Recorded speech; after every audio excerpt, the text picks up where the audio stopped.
Election protest batok ang incoming Cebu Governor Pam Baricuatro gipasaka ni outgoing Governor Gwen Garcia sa Commission on Election. Kini ang gipahibaw ni Governor Garcia atol sa post-election meeting sa mga town ug city mayors sa probinsya karong adlaw. Sa unang higayon, gihisgutan sa gobernadora ang resulta sa gubernatorial race sa milabay May 12 elections.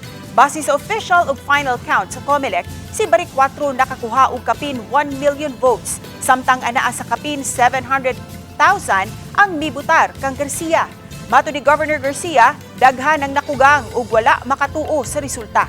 May aligar si Garcia nga aduna sila'y nakuha nga ebidensya nga ang mga boto pabor kaniya dito napunta sa iyang kontra. Subay niini, gi-contest sa gobernadora ang resulta sa 4,100 clustered precincts sa probinsya.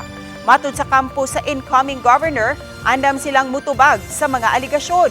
Midugang si Attorney Edmund Lau nga nasorpresa sila sa gibuhat ni Garcia tungod sa kadako sa boto nga gihatag sa mga Subuanon sa mulingkod nga gobernadora.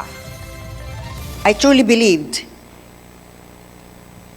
that the result for the gubernatorial election here in Cebu did not reflect the honest will of the people.